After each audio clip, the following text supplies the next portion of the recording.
I'm Lexi. Today is International Day of Food Loss and Waste Awareness. I know, that is quite a mouthful, but it's a very important day and something we all need to be aware of.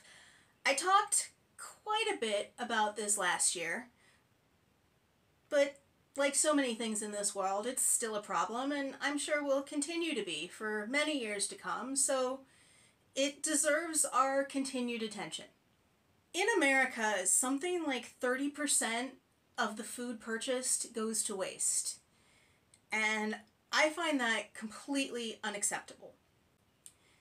That does not mean, in the slightest, that I don't throw away food. We actually did a whole video on that, tracking my food waste for a whole month, and I can link that below.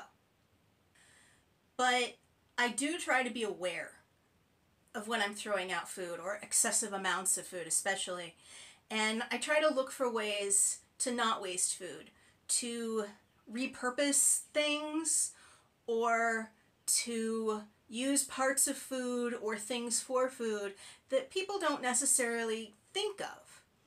And that's a good thing, right? Because if we can utilize more parts of the food, utilize the food more efficiently, we're not only wasting less, but we're spending less money. And we all want to spend less money, right? Because then we have more money to spend on other things, like chocolate and puppies. So today I'm going to talk about using something for food that you probably don't think of. Let's head outside into my garden for a minute. So, do any of you know what these are? Do any of you have these in your garden? Well, they're nasturtiums, and they come in all kinds of pretty colors. Over there we've got some yellow.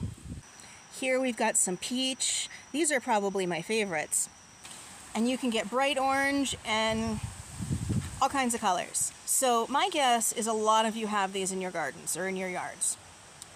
But did you know that every single part of this plant is edible? So I'm going to take a few minutes and harvest some stuff, and then I will meet you inside and show you some of my favorite ways to use this plant. I've got a nice big bowl of nasturtium leaves, flowers, and stems here. Give me a second to get this all sorted, and I'll show you what we're going to do with these. The first thing that we're going to take a look at are the flowers. I've put all the flowers in a mason jar, kind of pretty, and we are going to add some vinegar. Just pour right over the flowers, right up to the top of the jar. Or close to the top of the jar. Put the lid on. Give it a turn or two. And then let this sit for several days. The vinegar is going to turn this beautiful orange color. And then you can use it to make salad dressing. All you do is strain some of the vinegar to get the flowers out, and then add in salt, pepper, garlic, either garlic powder or crushed garlic, either is fine, and olive oil. Give that a good shake, and you've got a vinaigrette. Homemade salad dressing. Who knew it could be so easy? Gonna set this aside. Gonna set this aside too. And we've got these stems here. The tender stems are better than when they're really thick. They just have a better texture to them. But you can treat these exactly like chives. And by that, I mean cut them up with some scissors.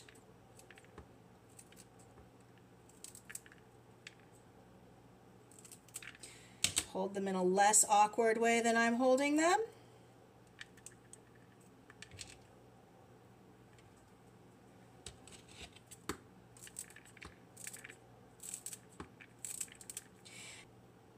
And then they're ready to be sprinkled on sauces, on dishes as a garnish, in salads, in tuna salad or tuna mayo if you're in the UK, in anything that you would use chives in. I'm going to get the rest of these cut up, mostly because they're already in my hand. And then we'll move on to the leaves. Now the seeds of the nasturtium plant are edible also, and they're supposed to be better when they're young and tender, just like the stems. But I have never eaten the seeds. I tend to just let them do their thing so that I have less flowers that I need to actively replant next year. Plants want to grow, right? I'm going to set these aside too. Now sometimes nasturtiums get these absolutely huge leaves. And I didn't get a ton of them this year, but let's see if I have enough to show you what I've got enough to show you what I'm talking about. Some of these, oh, I guess those are big enough. Well, then maybe we'll do some of this anyway. I wasn't planning on actually cooking this dish, but I think we can. I like to just tuck them into a muffin tin. Now obviously if you wanted to put like this on a burger as is, that's kind of perfect, isn't it? But this is what I tend to do with the bigger leaves. That one's got a hole in it, that one won't work.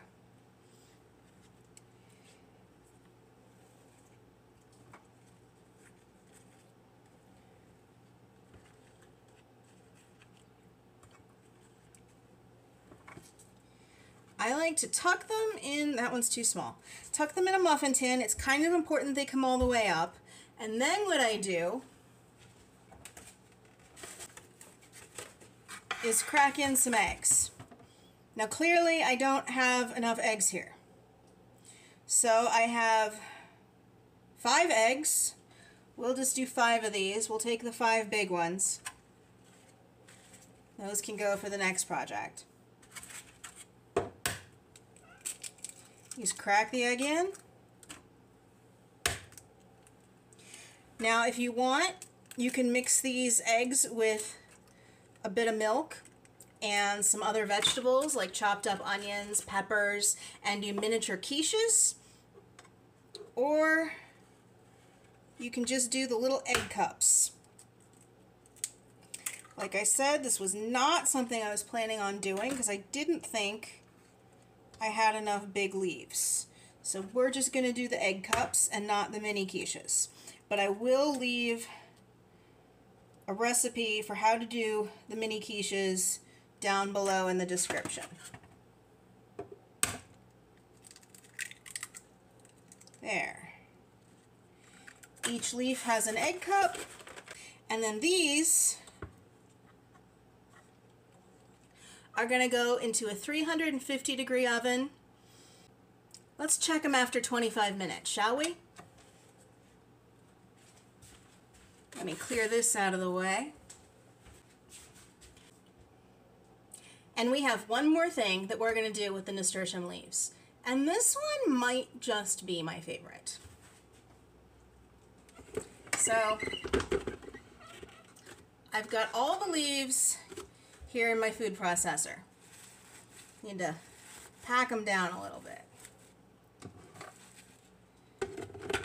We're going to give this a few pulses just to make some room for other ingredients before we go too far.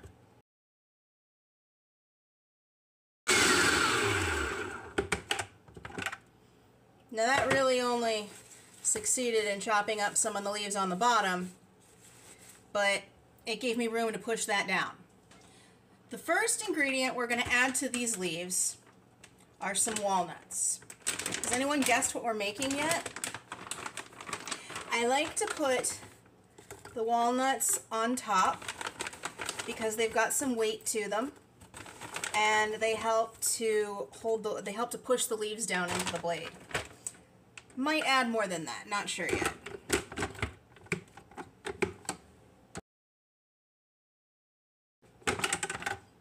I really overfilled this.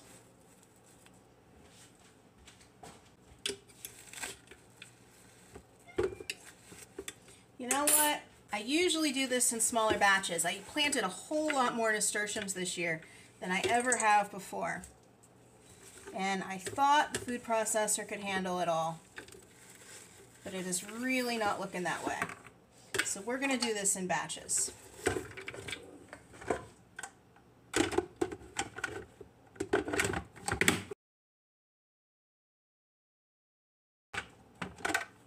That is much better. We'll add in some more. A few more nuts.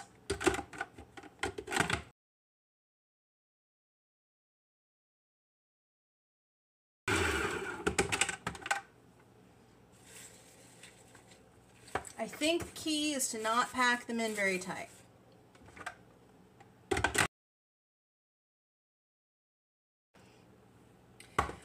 Now, if you don't like walnuts, you can use any nut you like, pine nuts, cashews. If you're allergic to nuts, you can go nut-free with this. If you haven't figured it out by now, we're making a pesto, and pine nuts would be the most traditional, but they're expensive, and I like the walnuts.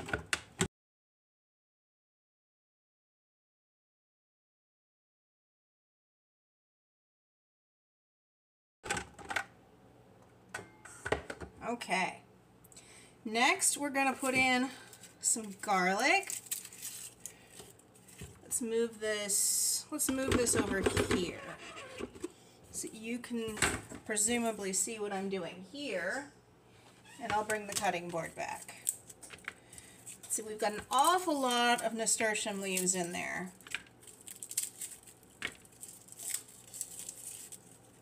Let's go with a whole head of garlic. Garlic's good, right? Keeps away the vampires.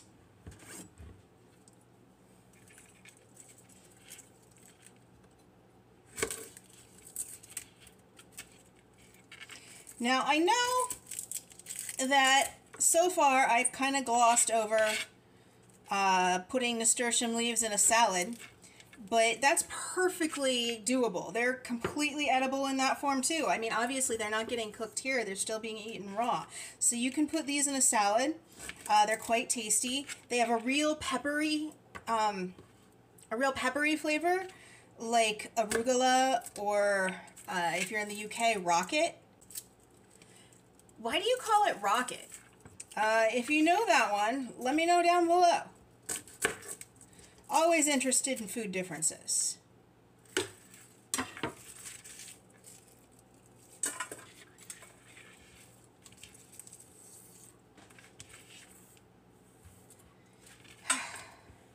Does anyone else find peeling garlic a completely mind-numbing, arduous task? I have never found any of those hacks or any of those tools that actually make it easier. I've tried the shaking in a bowl thing. I've tried shaking in a bowl with water. I've tried the little rolly thing. And none of them have ever worked for me. The only thing that works is getting in there with my hands and smelling like garlic and peeling it manually. And that gets really old really fast when you're doing a lot of garlic. I don't have to mince these because they're just going to go right in the food processor. So thankfully, that saves me a little bit of headache. I do find the paper comes off a little easier if I crush them. So that's why I did that with the knife.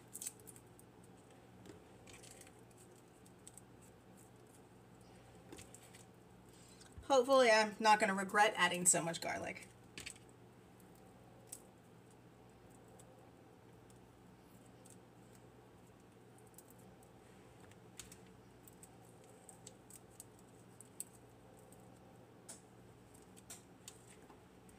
If you're doing a smaller batch, use less garlic, but that looks pretty good to me, right?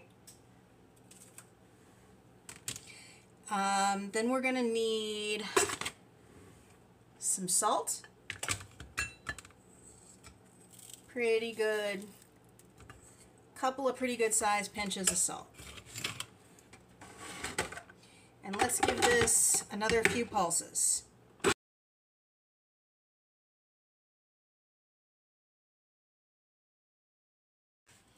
There's two more things that pesto sauce needs. Lemon, both the zest and the juice, and olive oil. We're going to do the lemon first. Take this lid off so I can zest into here.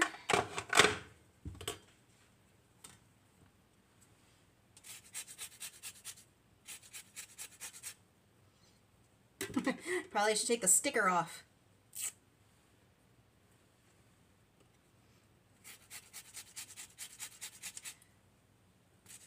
Again, this is a bigger batch than I usually make. So I am going to zest 2 lemons. And you know what? I didn't look at what time we put those egg cups in the oven. So keep an eye on your egg cups.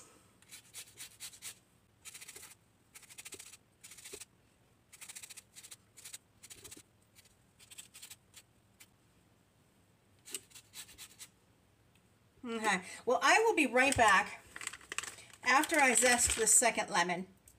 You've seen me zest 1. You don't need to watch me zest 2, right? I'll see you in a minute. Got the lemon zested. And now we are going to juice both of these into here. And try and catch the seeds.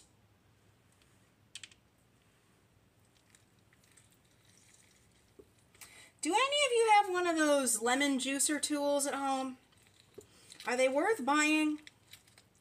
I don't juice a lot of lemons, and I do have like a big electric juicer, but I only get that out if I'm doing like enough lemons or limes or grapefruit or something for like drinking juice. Not just because I'm juicing a lemon. If I'm doing one, I usually just get in there with a fork.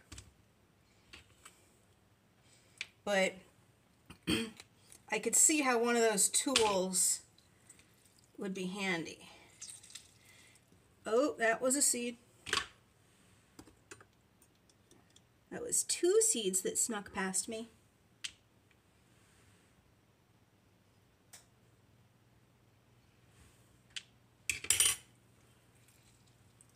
I think we're going to start with the juice of 1 lemon and see if we need that second one. Is that a... That was a seed too. I'm not doing real good. Maybe I should really think hard about one of those lemon juicing tools.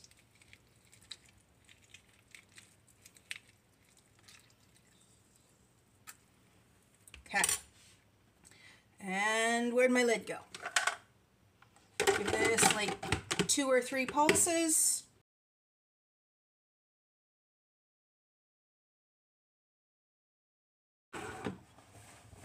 Let's wipe the lemon off my hands. And then the olive oil. And this is going to take a fair amount of oil. So what we're going to do is just go ahead and pulse this a few times while we drizzle in the olive oil.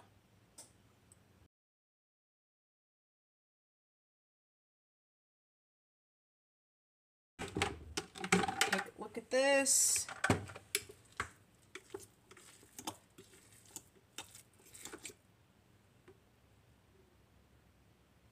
Not sure what that is. Still needs a lot of oil. You want it to be kind of a loose paste consistency.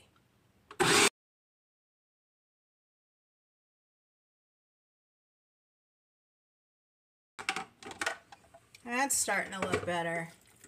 This is still a little thick, but I'm going to go ahead and give it a taste to see if it needs that second lemon or more salt.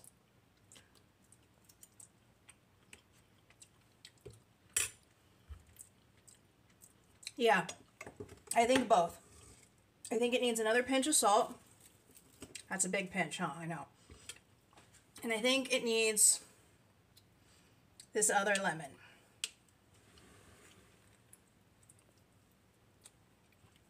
Luckily, I didn't over garlic it. The garlic's good.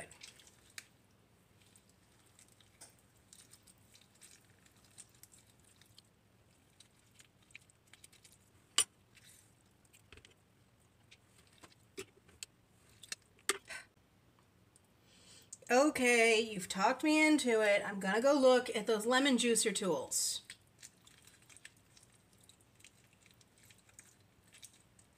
There's a lot of juice in this lemon.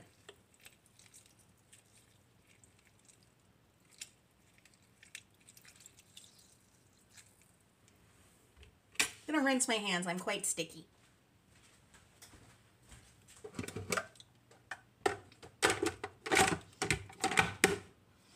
A few more pulses, a little more olive oil, and we'll check it again.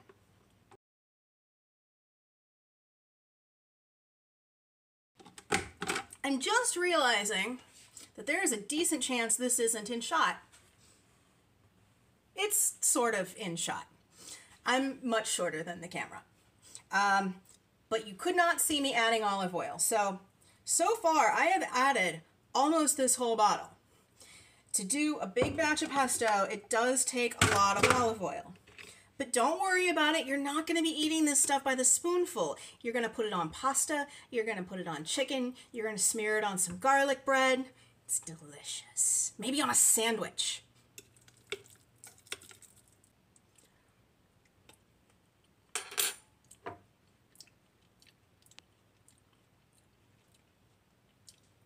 I think a little bit more salt.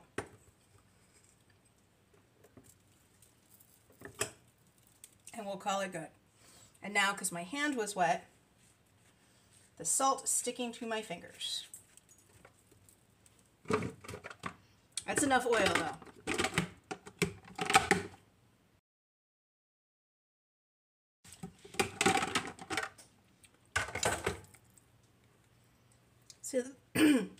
So this is about the consistency you want. Kind of a pasty consistency.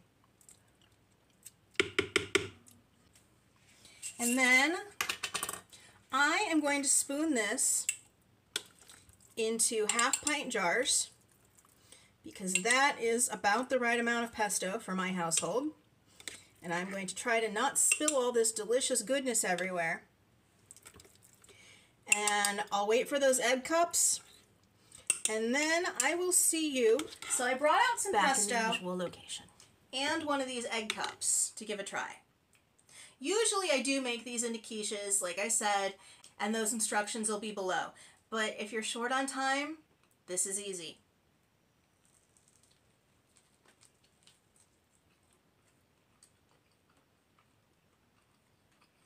Now, it's the equivalent of hard-boiled, and honestly, that's how I like them. And I'm sorry, but as for how long it was in the oven, I have no idea because I was making that pesto. I don't know how long it took. It's a basic egg wrapped in a slightly peppery flavored leaf. It's not mind-blowing, but it's something that can be fairly quickly thrown together for breakfast. Looks pretty impressive. Utilizes an edible product that most people aren't eating and gets a little bit more vegetable into our daily lives because, again, who doesn't need to be eating more vegetables? I probably would put some cheese on top again next time. I would have done it this time if I'd thought about it, but wasn't really planning on making these today. Thus is life. Because the top is a little bit rubbery, and I think the cheese would have alleviated that. Protected it from direct heat a bit. But all in all, delicious. I'll make it again. I'll probably make the quiches more often though.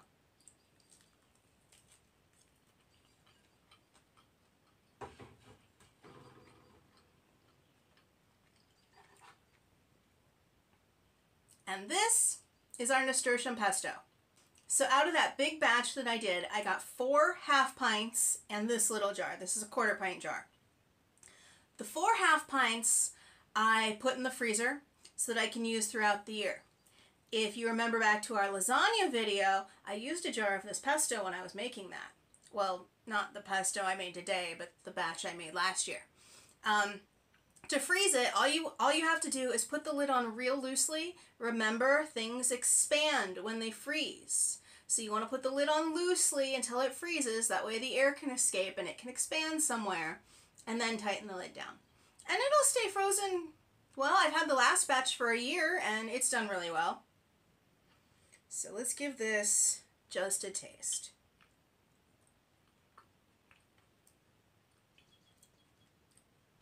That is really good. But you know what I'm realizing? I forgot an ingredient. Wow, I'm doing good today. This is really good. And I totally use it just as is. And honestly, I probably will use it just as is. But I meant to mix Parmesan cheese into this. Does that mean I'm going to go refilm this video? No. Does that mean I'm going to go open up the jars that I put in the freezer and add in some Parmesan cheese? No.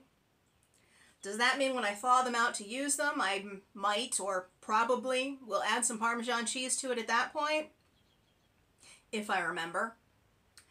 The instructions below will include adding Parmesan cheese to the recipe, but if you're dairy-free, this is delicious too. I said you wouldn't eat this with a spoon, but it's good. It will go deliciously on chicken, on pizza, on pasta, on a sandwich, on a burger. I really want to put it on a sandwich now. You know what? You know what I'm going to try? Let's lean into this whole nasturtium thing.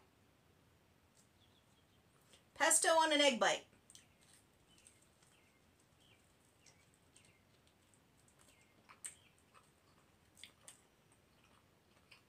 That is lovely.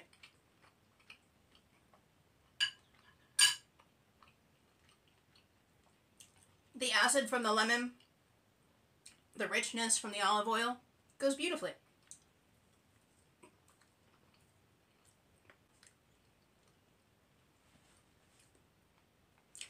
And you know what? There are so many other things in the garden that pesto can be made out of. Traditionally, it's made out of basil, of course. But you can also use the tops from onions, the green tops, and you could use carrot tops, and you could use arugula. Use your imagination. Stretch that food a little bit further and take another baby step towards ending or at least reducing food waste. Now, I have invited a bunch of other YouTubers to make similar videos using the hashtag #FoodNotWaste.